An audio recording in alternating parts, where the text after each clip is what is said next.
Et bonjour et bienvenue au webinaire de Faction A sur Gérer vos données avec Azure Synapse.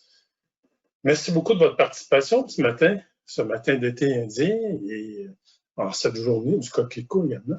Donc, chez Faction A, nous sommes toujours ravis de constater que nos formules de webinaire fonctionnent très bien. On apprécie beaucoup votre participation. Merci d'être là. Mon nom est André de Blois et je serai le modérateur jusqu'à la fin de l'heure. Tout d'abord, j'aimerais vous présenter la tenue de nos prochains événements qu'on a à tous les mercredis du calendrier pour le mois de novembre. Donc, on tiendra le 18 novembre prochain, donc mercredi de la semaine prochaine, un autre webinaire sur comment créer vos états de résultats avec Power BI. Le 25 novembre, on aura un invité spécial. Il s'agit de César Nassoui, directeur d'exploitation et projets spéciaux en TI chez Centris, qui viendra partager son expérience vécue pour le passage de son BI vers Azure. Je vous invite aussi, parce qu'il y a beaucoup d'événements en préparation pour les prochains mois, et je vous invite là, à consulter notre page web, notre page entrepôt, où vous pouvez trouver tous les détails de nos prochains événements, et vous pouvez aussi vous inscrire à travers de cette page-là. Donc, vous pouvez également aussi consulter tous les anciens webinaires qui ont été enregistrés. Donc, à votre convenance, à votre demande, vous pouvez venir écouter nos webinaires passés. Donc, il y en a quand même pour 2-3 ans. Donc, à la page entrepôt principalement, mais la page nouvelle aussi, mais la page entrepôt, on peut retrouver toutes les webcasts, donc des événements passés. Fait que vous pouvez aussi également nous suivre sur LinkedIn. Donc, vous êtes cordialement invités à vous abonner à notre page LinkedIn. À ce moment-là, vous pouvez connaître la publication qu'on fait régulièrement de nos événements. Je vais indiquer finalement que ce webinaire est enregistré et qu'il sera accessible à partir de demain si vous désirez le partager. Donc, vous recevrez.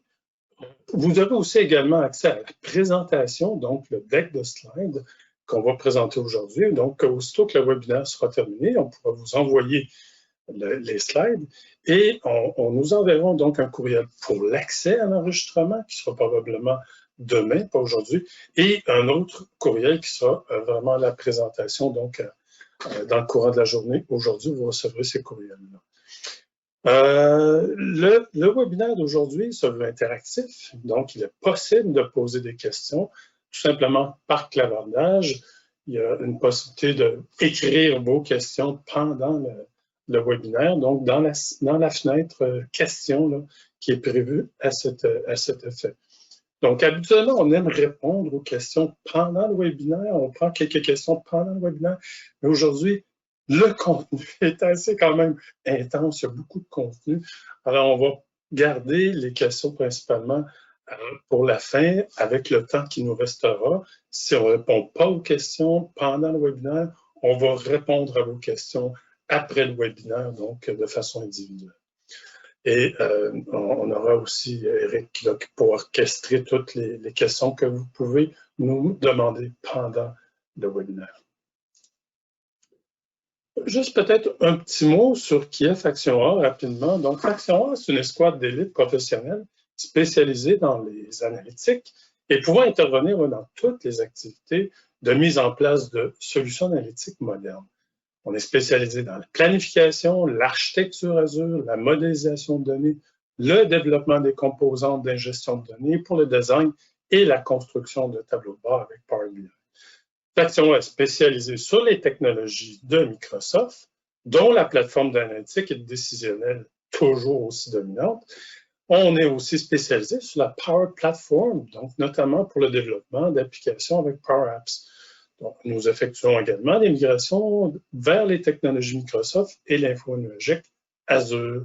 Et nous offrons le support, la gestion des solutions que nous développons une fois qu'elles sont en production. Donc, Faction A détient la certification Gold Data Analytics de Microsoft. Donc, depuis 2016, Faction A est partenaire officiel de Microsoft. Donc, Faction A possède l'expertise, le savoir-faire et est grandement apprécié de sa clientèle pour la qualité de ses services et ses modèles d'engagement flexible. Donc, si vous voulez en savoir plus, n'hésitez jamais à nous contacter, ça nous fera plaisir. Pour camper l'objectif aujourd'hui, bon, les architectes, les gestionnaires des TI et les responsables du BI et des analytiques doivent rapidement offrir aux utilisateurs de l'organisation un environnement pour maximiser la valorisation des données. Donc, grâce à l'objectif de notre webinaire, vous apprendrez les caractéristiques du nouveau service d'analytique illimitée de Microsoft. Donc, vous verrez à quoi ressemble une architecture moderne avec Azure Synapse Analytics et vous verrez comment Azure Synapse Analytics permet l'unification de votre environnement analytique sur Azure. Si on regarde un peu plus près l'agenda, donc aujourd'hui, on va commencer par répondre à la question « Est-ce que les entrepôts de données sont toujours d'actualité aujourd'hui? » On abordera aussi pourquoi l'utilisation du cloud pour les analytiques modernes. Et on aura une présentation de Azure Synapse Analytics, qui couvrira les fonctionnalités, les composantes principales, et on aura droit à une démonstration en live, donc de Azure Synapse. On terminera avec la période de questions. Donc, si vous avez des questions, n'hésitez pas à les écrire dans la fenêtre prévue à cet effet. Pour notre webinaire, on n'a pas un, mais deux Éric. Donc, on a tout d'abord Éric Sergerie. Éric Sergerie, bonjour Éric, j'espère que ça va bien. Oui, merci. Oui, ça va très bien. Bon, parfait. Éric Sergerie est dans le domaine du BI depuis plus de 18 ans maintenant. Et Éric est architecte de solutions BI senior chez Factura. Et on a aussi également Éric Brochu. Bonjour Éric B, ça va bien? Oui, ça va très bien. Merci pour la présentation.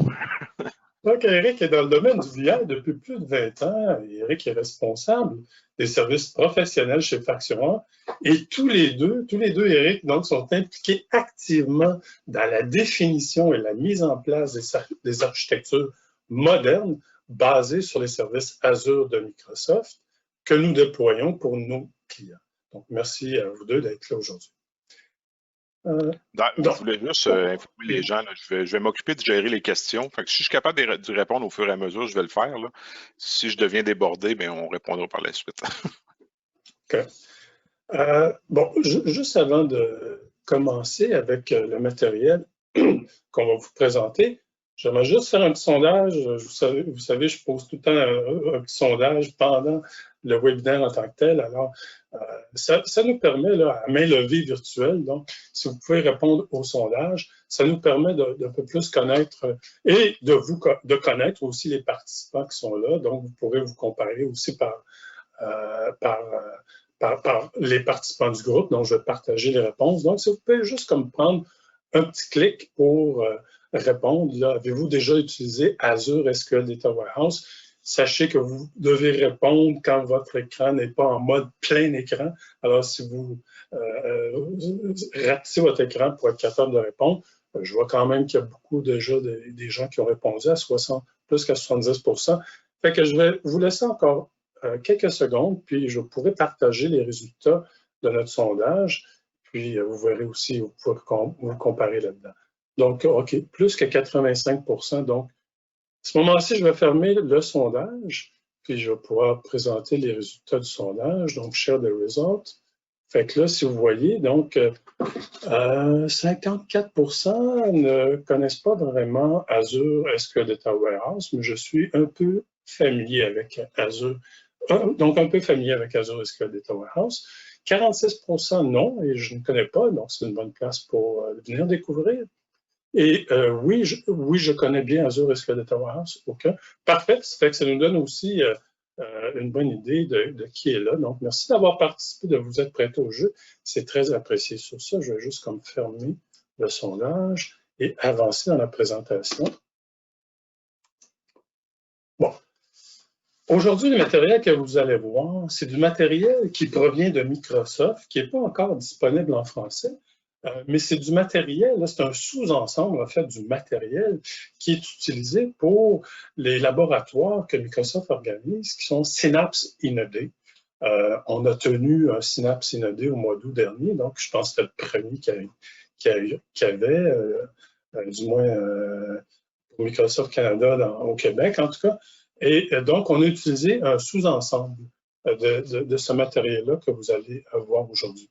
Donc, la première question faite à l'agenda, c'était comme, est-ce que les entrepôts de données sont toujours d'actualité aujourd'hui?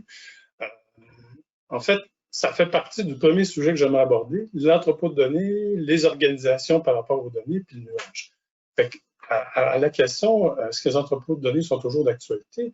En fait, le monde de la technologie évolue rapidement, de nouveaux produits sont arrivés sur le marché à des vitesses quand même phénoménales.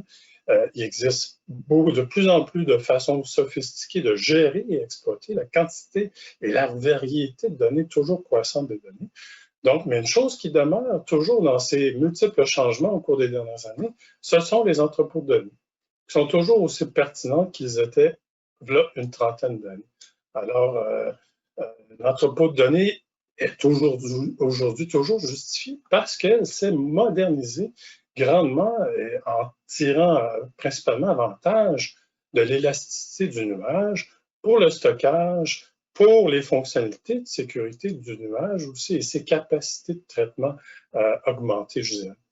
Fait qu'aujourd'hui, on est dans une ère numérique où toutes les entreprises sont devenues des entreprises de données. Donc, du dépanneur au plus grand détaillant Internet, on voit que l'entreprise est assoiffée de données.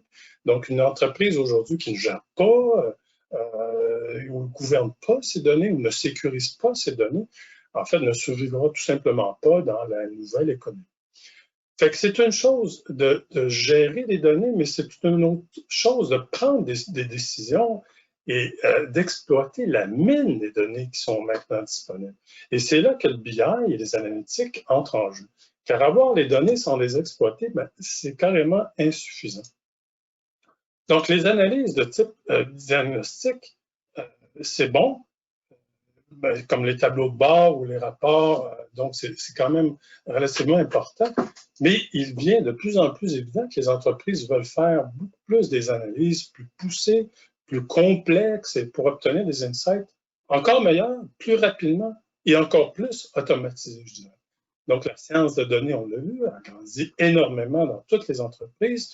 Et aujourd'hui, les besoins d'analyse et d'insights automatisés, que ce soit pour l'analyse des médias sociaux, les différentes interactions numériques, c'est clé pour une organisation. Donc, de plus en plus, la machine learning, l'intelligence artificielle déclenche les processus et les décisions pour rendre encore plus innovantes les organisations. Donc, le nuage, maintenant. On peut constater, le nuage aujourd'hui est presque pour toute nouvelle initiative qui démarre, c'est le type d'hébergement par défaut pour toute nouvelle solution, que ce soit les applications opérationnelles comme les ERP, les CRM, qui sont de plus en plus nativement offerts dans le nuage. On voit aussi les plateformes de collaboration et le partage de fichiers qui ont été transformées par la flexibilité et l'élasticité du nuage. Donc, on voit qu'avec certaines mêmes exigences dans la gouvernance de données, la gestion des données en mode hybride est également disponible. Donc, le service d'entrepôt de données dans le nuage fournissent plusieurs niveaux de protection. On le sait, au niveau de la sécurité. Donc, c'est l'importance de la sécurité. Le nuage offre des outils intégrés d'application de la sécurité dans le but de respecter les différentes exigences. Et on voit bien, même l'entrepôt de données, il y a du cryptage, une classification de données sensibles, une sécurité basée sur les lignes, sur les colonnes. Et les organisations, de facto, s'attendent aussi à avoir des services de surveillance, de détection de menaces et de gestion intégrée des identifiants et évidemment en toute haute disponibilité pour leur environnement, qui est parfois même géorépliqué à travers différents centres de données pour être en mesure de faire une restauration d'un point dans le temps. D'un point de vue économique aussi, le cloud, les entrepôts de données qui sont dans le nuage éliminent le besoin d'investissement quand même important à CAPEX. Donc, le déploiement d'entrepôts dans le nuage est rapide, facile, plus flexible, donc sans les coûts élevés de matériel et d'infrastructure. Et l'agilité dans le traitement des diverses données est beaucoup plus efficace Donc, les charges de travail qui sont souvent demandées sur des grands volumes, donc pour les requêtes, pour les traitements de préparation de données, sont optimisées par l'élasticité et les capacités de traitement à la demande. Aujourd'hui, une plateforme moderne dans le nuage devient le point central, en fait, de tous les types de données de l'entreprise, que ce soit pour les données structurées, non structurées. Donc, l'idée d'une plateforme analytique moderne dans le nuage est d'avoir la flexibilité dans l'exploitation des données pour des fins décisionnelles et de pouvoir faire de l'exploration, de pouvoir établir des modèles d'analytique avancés sans avoir des contraintes de capacité technologique. Donc, aujourd'hui, pour Power BI, qu'on connaît de réputation comme étant la plateforme dominante de son créneau, est maintenant disponible avec Azure Synapse. Donc, ce mariage vient offrir des fonctionnalités tout à fait incroyables. Donc, la combinaison de Power BI avec Synapse vient offrir la capacité extraordinaire pour de la production de tableaux de bord et de rapports sur de grands volumes de données. Ça permet de l'analyse et de l'exploration de données en temps réel. Ça permet de l'exploration de données en libre service sur des données relationnelles ou non relationnelles. Ça permet de sortir rapidement des résultats de requêtes SQL et des charges de travail exigeantes en traitement. Et tout ça à une vitesse phénoménale. Quel beau mariage. Juste avant de passer la parole à Eric, j'aimerais encore faire un petit sondage. Un petit sondage maintenant sur une autre question qui est principalement en rapport avec Azure Synapse. Donc, la petite question à 4 choix de réponse, c'est est-ce que vous utilisez les services Azure Synapse de Microsoft? Donc, si vous pouvez encore une fois vous prêter au jeu, nous apprécierions grandement de connaître vos réponses et que je pourrais partager aussi par rapport au groupe. Donc, on a plus de 60%. Je vais encore laisser quelques secondes et après ça, je vais passer le contrôle à Éric Sergerie qui pourra nous présenter Azure Synapse. Donc, tout près de 75%, en haut de 75%. Donc, je vais fermer le sondage. On ne va pas trop prendre le temps là-dessus non plus. Share les résultats. Donc, 80% des gens n'utilisent pas encore Azure Synapse. Et 20% quand même qui considèrent déployer Azure Synapse bientôt. Donc, merci beaucoup encore une fois de vous être prêté au jeu. Et sur ce, je vais partager le contrôle de la présentation et laisser la parole à Éric Sergerie qui pourra présenter son écran avec les prochaines étapes de notre webinaire aujourd'hui. Alors, Éric. Oui, tu m'entends bien? Oui. Oui, je t'entends bien, Éric. Je vais présenter mon écran, ça ne sera pas très long. People can see. Tu vois mon écran? Oui, l'écran est visible. Je vois l'écran. On voit ton background. On voit. Je sais, je suis pas dessus. Désolé pour le background, je ne ferai pas mon sondage éclair quel était ce jeu. Mais, OK, from current slide, ce ne sera pas très long. Je vais le changer de place. Donc, sondage éclair, c'est ce que tu as fait. Donc, tout est beau. Good. Je vais changer ça. Ce ne sera pas très long, messieurs. Je n'ai pas assez d'écran, c'est pour ça. Et mesdames aussi. Hein? Et mesdames aussi, parce que... Ah oui, ben désolé, j'ai pas le. Je sais pas pourquoi j'ai pas la attendee list. Je vois juste le nombre, mais je vois pas les personnes. C'est pas grave. Bon, comme on a dit, si vous avez des questions, vous pouvez toujours les taper dans le chat à cet effet. Là, on va essayer de répondre. Je monitor quand même le chat. S'il y a quelque chose, Eric B aussi. Là, donc, s'il y a quelque chose que je vois qui pourrait être bon pour tout le groupe, là, je vais m'arrêter puis y répondre. Donc, juste pour continuer sur ce que j'ai vu que pas grand monde connaissait Azure SQL Data Warehouse, donc je vais juste backtracker un peu tantôt pour montrer un peu c'est quoi. Parce qu'en gros, qu'est-ce que Synapse? On voit un peu ce que c'est Synapse ici, là, mais qu'est-ce que Synapse? C'est le regroupement d'à peu près tous les processus, si on veut dire, analytiques dans Azure. Donc, Synapse intègre Azure SQL Data Warehouse, qui est un engin de base de données en mode parallèle, si on veut. Donc, qui est un peu bâti les fondations de SQL, là, mais quand même beaucoup plus performant, qui est maintenant appelé Azure Synapse Analytics. Donc, c'est pour ça que vous allez voir les termes, quelquefois, c'est interchangé. Là. Mais bon, bref, dites-vous que c'est la BD pas relationnel, mais la BD Cloud de choix pour Microsoft. Ça intègre quoi? Azure Data Factory, qui est un peu, pour ceux qui connaissent le monde Microsoft, le SSIS de Azure, donc l'engin ETL. Dans le cloud. Ça intègre également Azure Databricks, qui est utilisé justement pour transformer la donnée, faire des analyses un peu plus poussées avec du big data, des données semi-structurées, faire du machine learning aussi. Et aussi Azure SQL Data Warehouse est intégré à Azure Machine Learning, ou Azure ML comme on aime l'appeler, et ou bien entendu Power BI qui est d'après moi leur plus bel outil à date. Et tout ce beau packaging s'intègre bien sûr avec le Azure Data Lake Storage qui est maintenant à sa version 2. Donc, c'est in a nutshell, là, désolé de l'anglicisme, c'est un peu ce qu'est Azure. C'est le regroupement vraiment de tous les engins analytiques de Microsoft sous un même... c'est plate, il n'y a pas le parapluie en français, mais le même parapluie. Donc, c'est un peu ce qu'on vous montre ici. Une autre slide montrait un peu ce que c'est, mais juste avoir les termes en tête. Donc, maintenant, on a une expérience unifiée avec Azure Synapse Studio, qui est un outil qui est un outil web, dans le fond, donc un SaaS, Software as a Service.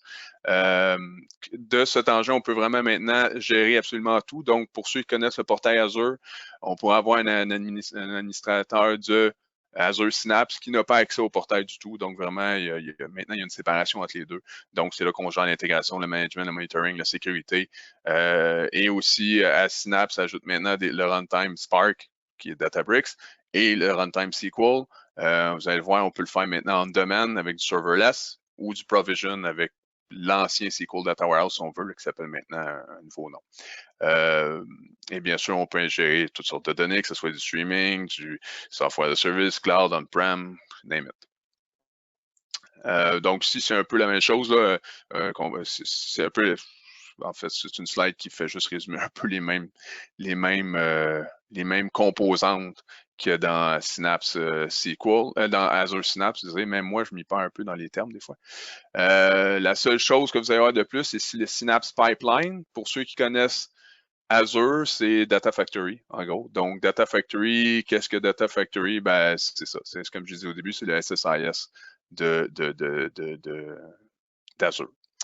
À ne pas confondre avec le SSIS qui existe dans Azure, mais bref, ça, c'est une autre question.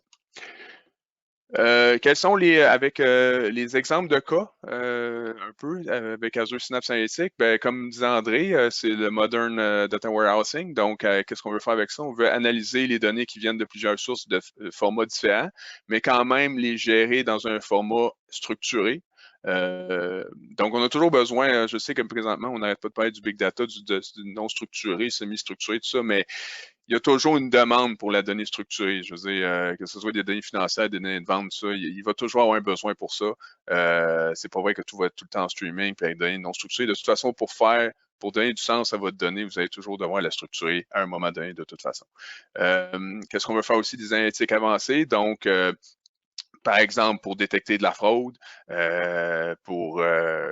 soit c'est comme je dis ici, détecter de la fraude, détecter du vol, ainsi de suite, détecter des pertes, certains, donc c'est avec des analytiques avancées qu'on pourrait faire avec notamment Databricks ou Synapse Spark, je pense qu'il l'appelle, je ne sais plus, il faut que je me revienne. Et aussi les analytiques en temps réel avec, comme on l'a vu, il y a Azure Streaming et aussi Azure Machine Learning. Donc, par exemple, avoir en temps réel des données sur des scanners, des données sur, si on prenait par exemple un retailer, des données sur les gens qui entrent en temps réel, ainsi de suite. Et tout ça, bien sûr, se fait dans Azure Synapse Analytics. Cette slide-là, j'aurais dû la mettre un peu en haut. Comme je disais, je pense qu'on l'a mentionné, mais toutes ces slides-là proviennent du Azure Synapse NAD. Donc, c'est pour ça qu'ils sont en anglais seulement. On attend toujours la version française, mais bref, c'est ça. C'est vraiment un condensé, très condensé, parce que le Synapse NAD, comme le nom le dit, était NAD, donc en une journée. Donc, cette slide-là, je trouve la plus intéressante. Là, si vous avez quelque chose à vous rappeler aujourd'hui, c'est vraiment cette slide qui montre vraiment tout ce qui fait partie d'Azure Synapse. Comme je disais, L'expérience est à travers Synapse Studio, qui est l'engin web. Bien sûr, on peut, comme dit toujours Microsoft, mais c'est quand même assez vrai, là, désigner position analytique à n'importe quel scale, je ne sais pas comment le traduire. Là. Donc, si André, tu as une bonne traduction pour scale, ça veut dire. Donc, que ce soit de l'intelligence artificielle, du machine learning, du IoT, Internet of Things, du business intelligence standard, tout ça, on peut le faire dans une plateforme on peut manager toutes nos composantes, manager la sécurité, faire du monitoring, avoir tout notre Metastore dans des langages comme SQL, Python, .NET, Java, Scala, R, pour ceux qui connaissent. Puis c'est ça la beauté de Synapse, c'est que maintenant, en fait, l'un peut aller sans l'autre et l'un peut être utilisé avec l'autre, que ce soit SQL ou Spark. Donc, si vous avez une shop vraiment très, très SQL, avec Synapse, surtout le Synapse On Demand, là, que vous allez voir le serverless qui est appelé ici, vous pouvez faire beaucoup de choses avec SQL, des analytiques très avancées, même des modèles prédictifs. Vous pouvez importer des modèles prédictifs, faire du machine learning. Donc, il y a beaucoup de choses qu'on peut faire maintenant avec SQL sans passer par Spark, parce que je sais que c'est quand même pas le même. Là, on ne s'adresse pas vraiment aux mêmes personnes entre Spark et SQL, donc, mais c'est la beauté maintenant. On a les deux runtime, que ce soit, comme on dit, Synapse SQL ou Synapse Spark. Tout ça dans une plateforme intégrée. Donc, le data integration se fait à la même place. Et bien sûr, tout ça peut se connecter au Azure Data Lake Storage ou à n'importe quoi d'autre, mais qui peut leverager le Common Data Model, le CDM. Ici, c'est la même chose. Dans le fond, il faut dire que vu que, bien sûr, ça fait partie de l'écosystème Azure, ben, on peut se connecter aussi sur n'importe quel service externe, entre guillemets. Ici, ce n'est pas des externes, les Azure Databricks, ça, mais aussi third party. Quand on dit third party, pensez à des BD Oracle, des BD DB2, des BD SQL on-prem, du streaming avec Apache, Kafka, whatever. Il y en a, il y a à peu près, tout est pas mal possible. Même, vous pouvez même créer vos propres connecteurs. Ça, c'est une autre chose. Si vous êtes vraiment très, très, très gru, il y a des API aussi pour créer leurs propres connecteurs, des sources de données qui n'ont pas été pensées dans Azure, mais à date, j'en ai pas vu.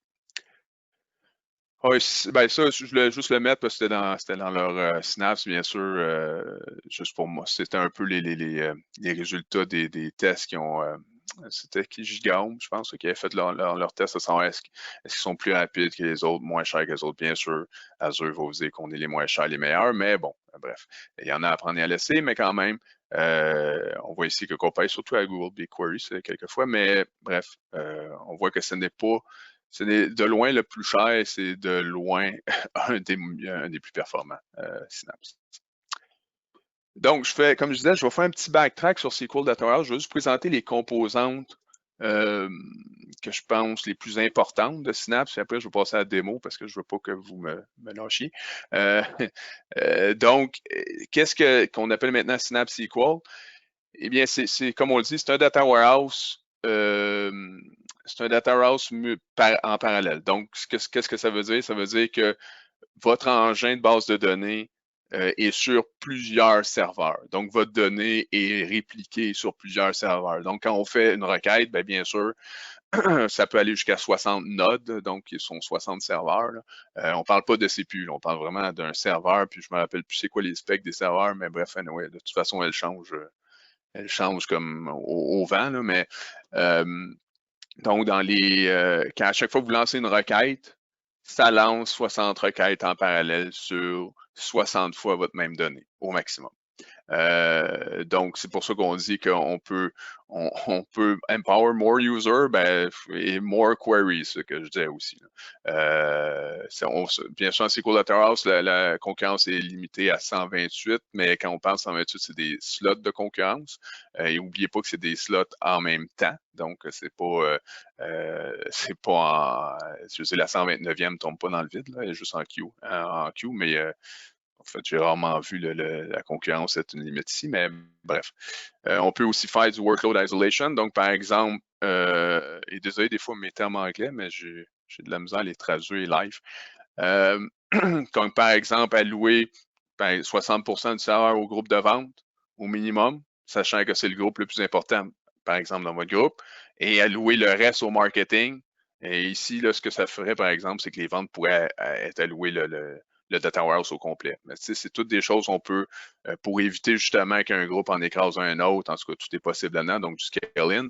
Et comme je le disais aussi, du scale-out, donc vous payez dans SQL Data Warehouse, vous payez pour le uptime, si on veut. Donc, plus vous avez de serveurs, plus c'est cher à l'heure. Vous ne payez pas pour le nombre de requêtes. Donc, c'est vraiment au uptime. Donc, c'est pour ça qu'on peut faire un scale-out à peu près infini. Je n'ai pas vu quelqu'un frapper la limite, là, mais c'est souvent le budget qui va driver le scale-out.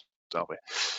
Ici, ça fait juste résumer un peu la même chose. Là. Donc, le scale-in, le workload balancing automatique, le multi-cluster, donc votre donnée qui est physiquement copiée sur chacun des serveurs. La sécurité, bien sûr, est un des gros principes aussi qu'il y a quand même dans le Data Warehouse. Donc, il y a plusieurs niveaux de sécurité qui sont tous inclus avec, donc il n'y a rien à payer de plus. Donc, le data protection, parce que la donnée est encryptée at rest, les contrôles d'accès que vous définissez, l'authentification qui peut être par votre Azure On-Prem, l'Azure Active Directory qui va être syncé avec celui On-Prem, la sécurité network qui peut être enablée, aussi le threat protection, qui est un petit, quand même quelque chose d'assez intéressant que Microsoft a, qui va vraiment scanner tous les problèmes potentiels sur votre setting. Bon, je vais accélérer un peu pour faire le démo après. Donc, qu'est-ce qu'ils ont ajouté pour ceux qui connaissaient SQL Data Warehouse? Pour ceux qui ne le connaissaient pas, c'est pas plus grave. Comme je disais tantôt, ils ont ajouté des fonctionnalités de j'aime le petit jeu de mots, prediction. Donc, la fonction predict qui permet justement de faire des modèles de données. Malheureusement, il y a une démo là-dessus ben, pas malheureusement qu'il y a une démo, mais il y a une démo là-dessus dans le Synapse NAD, mais elle a quelques problèmes de config, j'en ai dit à Microsoft, donc je ne pourrais pas vous la montrer, je pourrais vous montrer le code, là, il n'y a pas de problème. Le code est disponible online. Mais bref, c'est ça, on peut faire vraiment des modèles prédictifs, importer des modèles prédictifs qui ont été faits par exemple dans Databricks, et vraiment les joiner après avec des données standards. Donc, par exemple, prédire les ventes d'un produit X, prédire le nombre de clients dans un magasin Y, ainsi de suite. Le streaming, comme on disait, est intégré aussi à la plateforme Synapse avec le Event Hub et le IoT Hub. Le Event Hub qui pourrait prendre des données d'Apache Kafka, par exemple. Et on the fly, on pourrait vraiment faire des jointures, des agrégations avec les données qui résident dans le Data Warehouse. Les vues matérialisées maintenant qui font aussi partie de l'offre Synapse. Donc, pour ceux qui savent, je pense que tout le monde sait un peu c'est quoi, mais justement pour limiter les accès aux données. Donc, on pourrait summariser, par exemple, les ventes de tous les produits, faire après un join with, faire des sum over, donc faire un join entre les produits et leur vente totale. Bien sûr, Data Warehouse, comme un peu tous les Data Warehouse modernes, a un result cache. Donc, ce que ça fait, justement, c'est que tous les résultats sont storés dans la cache, qui est un, je pense que c'est un SSD, ça là, mais en tout cas, est storé sur une cache extrêmement rapide, ce qui fait que les lectures subséquentes vont aller voir la cache premièrement avant d'aller dans le Data Warehouse. Et avoir une réponse vraiment instantanée. Et aussi, ce qui est intéressant, c'est que la sécurité est gardée. Donc, si vous avez des sécurités sur la donnée, du row level, ça va être gardé. Et aussi, ça ne va pas aller en compte vos nombres de requêtes concurrentes. Donc, ça ne compte pas. Les requêtes concurrentes, c'est vraiment les requêtes qui accèdent au Data Warehouse directement. Une autre portion extrêmement intéressante de Synapse maintenant, c'est le SQL Serverless.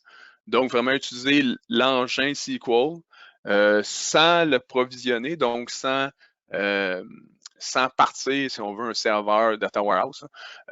C'est vraiment d'utiliser que le runtime SQL pour faire nos analyses. Qu'est-ce qu'on pourrait faire avec ça? Ben, plusieurs scénarios, il n'y en mettent que deux, mais j'en vois des multiples. Mais justement, on the fly, vérifier que faire de l'exploration sur le data lake, que ce soit dans des fichiers Parquet, CSV, JSON, XML, peu importe, ou faire aussi du data transformation. Donc, ici, on le dit, faire du CSV en Parquet, ou ça pourrait aussi faire même de l'intégration de données. En tout cas, il y a plein de scénarios possibles. Donc, vous pourriez utiliser le pouvoir de SQL sans avoir un SQL. En gros. Donc, c'est un peu ce qu'on explique ici, là, les bénéfices. Puis, bien sûr, le SQL Serverless pourrait être utilisé pour pomper de la donnée dans le data warehouse et ainsi de suite. Utiliser des tables sync de Spark, être utilisé par Power BI pour faire des queries sur le Azure Storage. Donc, utiliser le pouvoir de SQL au lieu de le transférer à Power BI, et ainsi de suite. L'Apache Spark, je l'ai parlé, donc je vais le passer assez rapidement, mais pour ceux qui connaissent Databricks, c'est la création de notebook, le look and feel est pas mal le même. Là. Ici, on voit Synapse Studio avec du IntelliSense. Donc, si vous tapez le code, vous allez voir le code, les fonctions disponibles, et ainsi de suite, dans plusieurs langages, donc en PySpark, Spark.net, ce qui est du C# et Spark SQL. Quickly Create, c'est ce qu'on voit. Puis pour ceux qui connaissent Databricks, c'est le même look and feel. On peut aller voir chacune des requêtes, voir qu'est-ce qui se passe dans chacune des requêtes, et ainsi de suite. Ça, je vais le mettre un peu plus vite. Bon, ça revient à peu près à ce que je disais tantôt. Là. Power BI qui s'intègre avec Azure Synapse Analytics, avec Azure Machine Learning, sur la même set de données. Oups. Et oui, ben ça, c'est Accelerate Business. Exactement. Donc, avec le pouvoir, là, ce que je ne l'ai pas dit encore, mais je vais le dire là. Dans Power BI, maintenant aussi, il y a une fonctionnalité d'agrégation de données. Donc, on peut stocker des agrégats au lieu d'aller faire des requêtes live sur les données. On peut bien sûr importer la donnée au complet, mais avec maintenant les vues matérialisées, qui sont des agrégats aussi, dans un Synapse, les live queries qui existent déjà dans Power BI, les agrégats de Power BI, les partitionnements qu'il y a dans Power BI, il y a puis aussi, bien sûr, le machine learning, le streaming qui existe dans Synapse. Je pense qu'avec Power BI et Synapse, on a à peu près tous les outils pour faire les requêtes sur tous les types de données, que ce soit du streaming, du non-streaming, des données importées, que ce soit batch, enfin, bref. Tout ça, bien sûr, sur l'Azure Data Lake Storage, mais ça pourrait être sur autre chose, mais bien sûr, c'est l'outil de choix. Donc, désolé, ça a été un marathon un peu. Pas un marathon, plus une course à la Usain Bolt. Donc, démo Synapse, j'ai eu un petit problème, bien sûr, ce matin, parce que, comme Bill Gates, quand il a essayé de plugger son imprimante avec Windows 95, je vais juste vous montrer. J'ai un petit problème avec mon SQL Pool. C'est des choses qui arrivent. Juste pour votre info, Synapse Analytics est en preview présentement. Je cours après Microsoft pour connaître les dates du launch date, mais les dernières infos que j'ai eues, c'est décembre. Donc, présentement, il est en preview, donc non disponible dans Central Canada si vous êtes dans cette région. Il est disponible, bien sûr, dans le East US et le East US 2, qui sont les régions de choix pour Microsoft. Mais il devrait être disponible très bientôt dans Central. Bien sûr, la plupart des outils qui sont dans Synapse sont des outils qui existent déjà, mais qui ont été intégrés dans le Synapse Workspace. Donc, il n'y a pas trop de peur à les utiliser, mais bref. Donc, il était 38, donc 10-12 minutes, c'est à peu près ce qu'on va prendre. Après, on prendra les questions s'il y a lieu. Donc, le Synapse Studio, commençons bien sûr ici. C'est pour ceux qui connaissent, ça c'est quelque chose que j'aurais aimé ça savoir si vous connaissez bien le portail Azure aussi, mais c'est pas grave. Donc, en gros, c'est que maintenant, on se crée un workspace qui bientôt va être intégré au Source Control. Là, présentement, vous allez voir, il ne l'est pas, mais il va être intégré. Pour ceux qui connaissent Data Factory, c'est quelque chose qui va vous... fail to resume. Je vais le rasser pour le fun. Excusez une seconde. Au moins, il me l'a dit. Pausing. Ah bon. Comme je disais, j'ai eu un petit problème, des problèmes avec tout le temps quand on fait des démos. Donc, bref, si je reprends, donc Synapse Studio, qui est vraiment l'outil pour faire nos requêtes, intégrer nos données, tout ça dans Synapse. Qu'est-ce qu'il y a là-dedans? Bien sûr, vous avez, ça c'est quelque chose qu'on ne le dit pas souvent, mais si vous n'avez pas dans Import, là, mais dans, ok, c'est pas ici, je vais le faire tantôt. Je vais juste le montrer ici. Ce ne sera pas très long. Ouais, Browse Gallery. c'est quelque chose d'assez intéressant que le Microsoft essaie de pousser de plus en plus. Vous allez voir que vous avez beaucoup des datasets publics de plus en plus. Il va s'en ajouter au launch date, mais comme bien sûr COVID-19, qu'est-ce que c'est ça? Je n'ai jamais entendu parler de ça. La COVID, des données sur les COVID-19, des données sur, bien sûr, c'est des États, mais des données sur le safety data, il y en a sur le trafic, tout ça. Donc, il va y avoir de plus en plus de, même les public holidays, ça a l'air vraiment stupide, mais quand on fait des données un peu partout, c'est quand même très intéressant. Vous avez aussi des notebook templates, comment faire Getting Started with Data Lake, aussi simple que ça, comment faire des tabs Spark. Vous avez aussi des SQL scripts de base, comment faire des queries, des CSV, des JSON, faire des copies, aussi des pipelines qui sont plus ou moins les packages SSIS avant. Donc, c'est quelque chose d'assez intéressant. Là. Bien sûr, c'est appelé à grandir là, mais déjà que Microsoft a commencé à penser à ça, comme un autre compétiteur que je ne nommerai pas, c'est quand même très intéressant. Donc, qu'est-ce qu'on peut faire ici? Bien sûr, dans Synapse, on peut vérifier nos données, faire des requêtes sur nos données, développer que ce soit des notebooks, des scripts SQL, des pipelines, donc pas des pipelines, mais des scripts d'intégration. Intégrer nos données, donc faire toute l'orchestration de la donnée, comment on va faire, bien sûr, nos intégrations, nos triggers, ainsi de suite, monitorer nos exécutions et manager notre environnement. Je vais être sûr dans le manager, juste pour vous montrer rapidement, mais dans le manager, c'est ici qu'on va déclarer. On a toujours, quand on fait un workspace, on a toujours un serverless SQL. Donc, lui, il est toujours auto, il scale automatiquement. Il n'y a pas de. Pour l'instant, il n'y a aucune fonctionnalité peut-être qu'ils vont s'en ajouter, je ne sais pas, là, mais comment le pricing fonctionne, c'est la quantité de données qui est gérée. Je pense que c'est au terabyte là, de mémoire. Au terabyte ou au gigabyte, en tout cas, peu importe le pricing, je s'enverrai les liens. Bien sûr, vous pouvez vous déclarer des SQL pools comme vous voulez. Vous voyez ça vraiment comme des data warehouse. Donc, aussi simple que faire new, dire ça, c'est la puissance. Bien sûr, ça va jusqu'à TW 30 000, qui est un petit peu, c'est le 60 serveurs. On vous donne le coût par heure. Et d'ici, vous pouvez bien sûr, je vais faire cancel. Non, c'est vrai. Discard pas. Cancel, oui, je veux. Vous pouvez le poser, vous pouvez le scaler. Donc, d'ici, je pourrais le scaler on the fly. Ça pourrait, là, je le ferai pas, là, mais parce que ça fonctionne. Même chose pour les Apache Spark. Les pools d'Apache, vous pouvez vous en créer autant que vous voulez pour gérer pour exécuter vos notebooks avec. Je veux dire, la limite, c'est juste votre imagination. Là. On pourrait aller jusqu'à. Mais ici, je peux aller jusqu'à 16 CPU parce que je me suis dans HUS, puis on est en preview, là, mais de mémoire, c'est 128 CPU. Puis bien sûr, ça, c'est pour un notebook. Là. Vous pourriez le faire pour plusieurs notebooks. On peut créer nos link service sur à peu près n'importe quoi. Donc, si j'ai un Data Lake Storage, un Blob Storage, j'ai Power BI, mon SQL Data Warehouse. Pour ceux qui ne connaissent pas, je sais, regardez, c'est le choix que vous avez. Là. Il y en a, ça n'a aucun sens. Donc, toutes les sortes de BD que vous pouvez penser, toutes les sortes de sources de données, même le FTP maintenant est possible. C'était pas possible avant. C'est ici aussi qu'on va avoir nos triggers. Donc, vous pouvez avoir des triggers, que ce soit des time triggers, des events. Par exemple, un fichier tombe dans le blob, ça part un trigger. Vos integration runtime, ça, c'est justement pour ingérer vos données on-prem, par exemple. Il y en a tout le temps un par défaut, qui est celui d'Azure. Et comme je disais, c'est ici aussi qu'on peut gérer l'access control au workspace. Donc, bien sûr, c'est moi-même, mais vous pouvez gérer vos groupes sans aller dans le portail et aussi des credentials, sauvegarder des credentials sur des...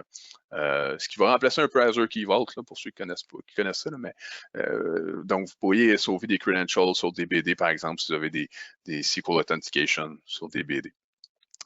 Bref, allons au démo rapidement. Ça fait partie un peu du démo.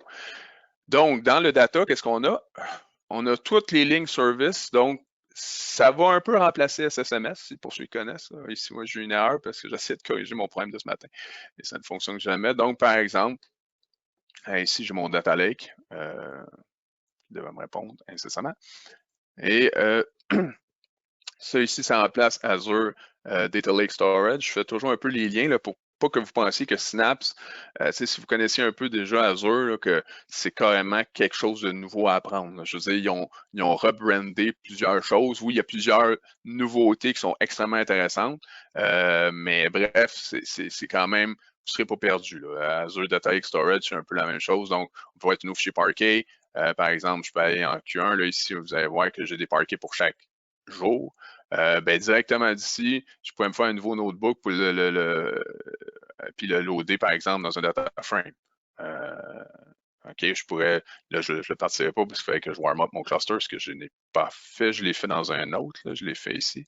Donc, par exemple, on peut reprendre ici, mais c'est un peu ça. Ça lit tous les fichiers qui sont 2002 Q1.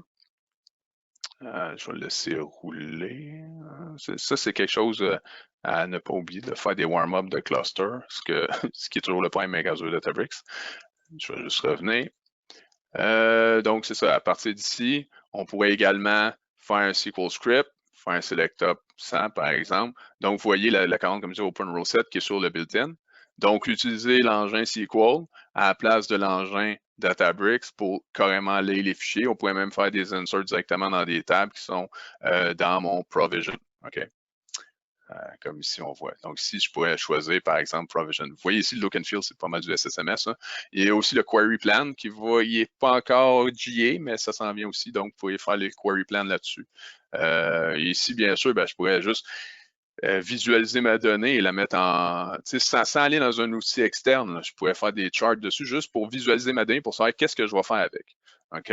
Vous allez voir, OK, c'est quand même limité, mais c'est quand même très intéressant là, pour justement vous enligner avec la donnée. Parce que souvent, notre problème, c'est pas qu'on n'a pas à donner, c'est qu'on ne sait pas qu'est-ce qu'elle veut dire ou qu'est-ce qu'on veut faire avec. Donc, vous pouvez quand même,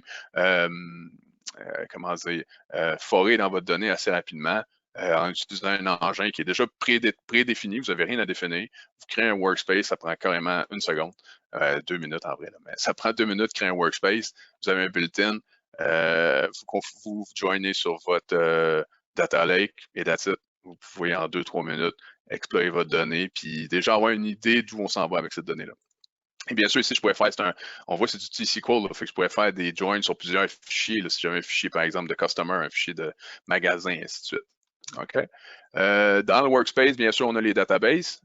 Donc, par exemple, ça, c'est mon Provision SQL que j'ai créé. Là, c'est ça, lui, ouais, c'est ça, il ne fonctionnera pas. Justement, j'ai un petit problème, comme je disais ce matin.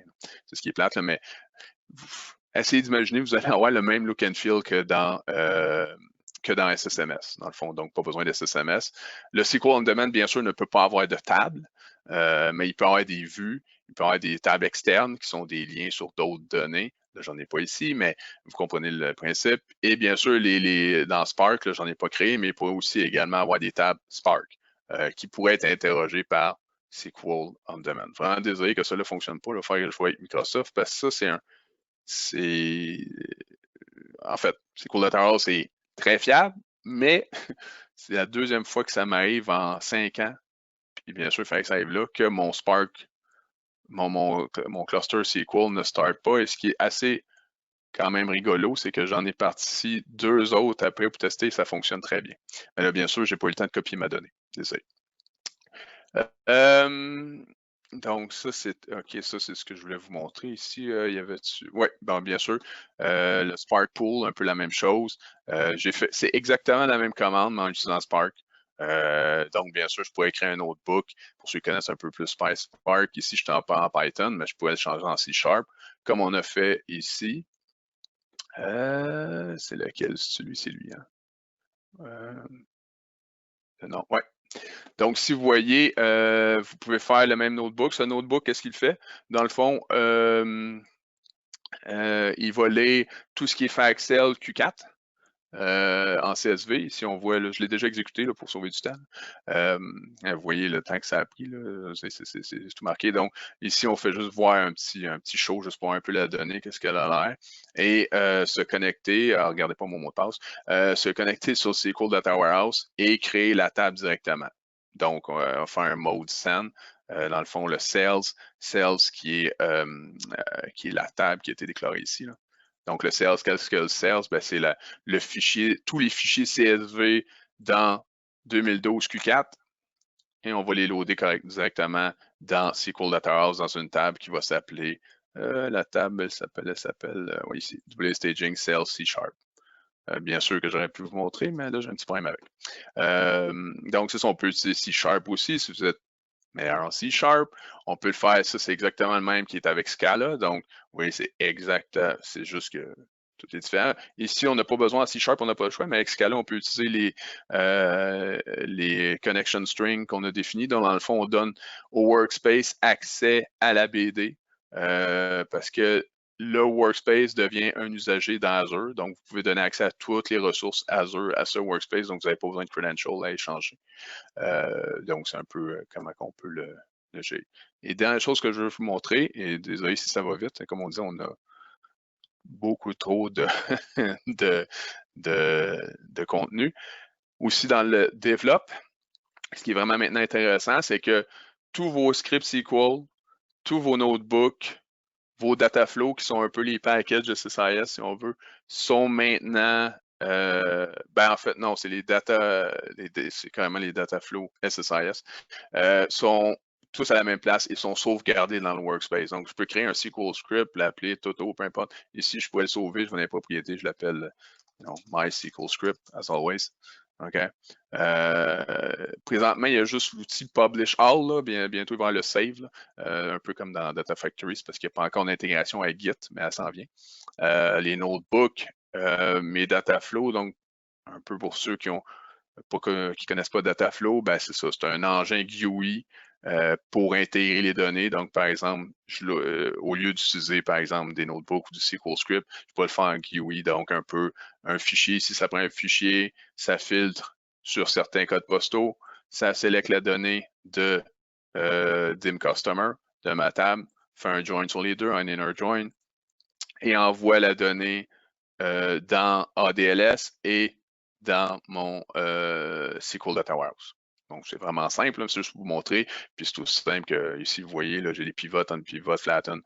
Enfin, à peu près n'importe quoi qu'on peut avoir. Ce que ça fait en gros, c'est un GUI qui va par en dessous partir des jobs Spark. En gros. Et last but not least, integrate, bien sûr, c'est les pipelines. Donc, c'est là que vous allez orchestrer votre donnée. Puis comme par exemple, comme je disais, même ici, là, on pourrait carrément oui, c'est ça. Pas d'ici, mais il y a plusieurs places que dans les data, par exemple, on peut dire, OK, prends bref, cette cell. Ah, je ne l'ai pas. C'est pas grave, j'ai perdu mon idée. Integrate, et quoi d'autre? Le dernier que je veux vous montrer dans Develop, vous voyez aussi Power BI. Donc, on peut linker notre workspace à Power BI, dans un dataset Power BI. Et comme ici, c'est un dataset sur la BD, bien sûr, il ne fonctionnera pas, mais d'ici, je pourrais créer un nouveau rapport qui va donner le même look and feel que, c'est parce que ma BD ne fonctionne pas là, pour l'instant, mais va donner exactement le même look and feel que Power BI Web. Donc, d'ici, vous pourriez développer vos rapports. Qu'est-ce que ça va faire? Ben, ça va envoyer les rapports exactement ici. Je ne l'avais pas ouvert, mais je vais l'ouvrir, puis après, je termine. André, je sais là, que je suis short. Donc, si je vais dans mes workspaces, vous allez voir que j'en ai un qui s'appelle Synapse Demo. Et on voit ici que j'ai mon contenu. Donc, je suis un workspace. Donc, tout ce que vous créez dans ce workspace-là va automatiquement aller ici et ainsi de suite. Donc, si je crée un dataset ici, il va aller dans le workspace et ainsi de suite. On va en linker ensemble. Donc, c'est aussi la fonctionnalité. Donc, à partir de Synapse, on peut créer des datasets carrément à partir et les envoyer dans Power BI. Ça donne à peu près le tour. Désolé, ça a été pas mal. J'ai essayé de le faire le plus condensé possible, mais c'est ça. N'espérant pas de trop en avoir perdu. Sergerie, merci beaucoup. Oui. Écoute, c'est tout un sprint, là. Non, oui, c'est tout un sprint. Puis, c'est bon. Mais effectivement, tu sais, c'est beaucoup de matériel, parce que souvent, c'est du matériel, en fait, qui prend, pour le Synapse Synapse, qui prend une journée. Là, on a fait, c'est vraiment condensé, un survol, un bon survol étendu quand même, puis des bonnes explications. Merci beaucoup. Là. On a mis aussi à même la présentation. Vous allez avoir l'accès aux vidéos et accès à la présentation. Et on a mis dans la présentation des liens de référence. Là, si vous voulez en apprendre plus sur Synapse, notamment, fait que c'est toujours disponible. Et avant de passer à la période de questions, puis si vous avez des questions, n'hésitez pas à les écrire là, dans le panneau prévu là, pour ça, panneau de questions. Puis, juste avant d'aller aux questions, donc, c'est vraiment un portrait rapide qu'on a fait sur Azure Synapse. Donc, c'est pour montrer l'essentiel. C'est un sujet qui pourrait prendre vraiment beaucoup plus de temps. Donc, c'est un portrait, c'est un snapshot vraiment cool et rapide. Puis en plus, on a eu une démo de l'outil. Ça a été vraiment génial. Donc, c'est un nouvel ajout de Microsoft là, qui vient de rendre disponible des grandes capacités et tout ça dans un environnement unifié. Là. Ça, c'est quand même clé là-dedans. Puis, donc, c'est pour aider, pour rendre encore plus innovantes les organisations d'aujourd'hui. C'est pas aussi simple là, que ça pourrait des fois paraître, là, mais il reste que si vous avez besoin d'accompagnement, n'hésitez pas à nous contacter. Ça nous fera plaisir de vous accompagner dans tout ça. Et juste de ce pas, donc j'irai à la période de questions et demander à Éric Brochu, notre modérateur sur les questions. Éric, est-ce qu'on a eu, je pense que je vois quelques questions dans le panneau. Est-ce que tu veux comme les soulever ou je peux en prendre, mettons une, puis poser la question? Oui, tu peux y aller. Je pense que la majorité des questions ont été répondues, là, mais ouais. tu peux y aller, André. OK. Ben, je vois une question aussi comme, quels sont les critères pour évaluer si Synapse est approprié pour mon organisation? Ben, en fait, moi, je peux répondre. OK. Vous me corrigerez si je dis des niaiseries. Ben, honnêtement, le seul hic que j'ai présentement, c'est que c'est pas GA, c'est pas General Availability, donc c'est pas disponible partout. Donc, si tout est au Canada, je dirais d'attendre, c'est sûr. Mais dans ma tête, quand Synapse va être Synapse Workspace va être live, je pense que tous les développements Azure devraient aller là parce que honnêtement, il n'y a pas de. Tu peux utiliser Synapse Workspace sans utiliser Synapse SQL. Si la question c'est est-ce que je dois utiliser les Synapse Workspace, ben moi je dirais c'est absolument tout le temps. Dès que vous faites un développement Azure. Mais pour ce qui est de Synapse SQL, ben là, c'est sûr que ça dépend toujours du code d'utilisation, surtout s'il est provision. Là. Donc, là, il faut quand même un volume de données assez important pour ça. Mais avec le on-demand, ouais, j'ai de la misère à dire non. Okay. Ça répond à la question. Ben ça, c'est les critères, puis tout ça, mais... Ouais, ben les critères, honnêtement, les critères d'utilisation de Synapse en général, moi je dis que ça serait tout le temps. Là. Il y en a, j'en vois tant quand il va de GA, il n'y en aura pas de critères dans ma tête. Là. Ça va être, dès que tu vois un développement Azure, ça va être utilisé. Pour ce qui est de provisionner un serveur SQL Data Warehouse, il faut quand même un volume de données assez important parce qu'il y a un coût qui vient avec. Exactement, je pense que c'est ça. Des grands volumes, c'est un des critères certains. Okay. Ouais. Il est 11h58. Ouais. Une dernière question, c'est une question qui a popé quand tu as parlé des connecteurs qui peuvent être customisés. Là, c'est Benoît qui demande ça. Peut-on envisager nourrir Synapse en temps réel avec un connecteur custom? Ah oui, tout à fait. Ouais.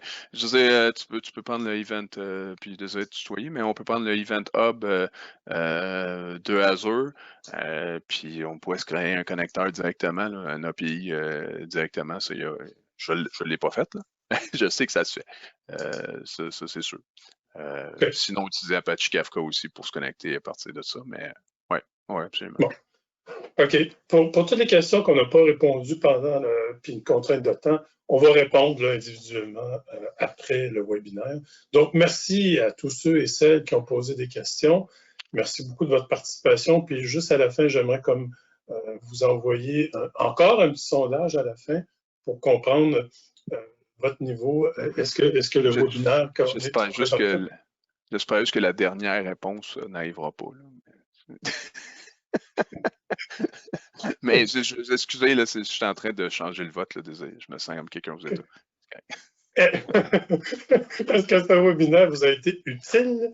Donc, si vous pouvez répondre, s'il vous plaît, ça serait grandement apprécié. On voit que ça rentre. Merci beaucoup. On a passé 60% des participants.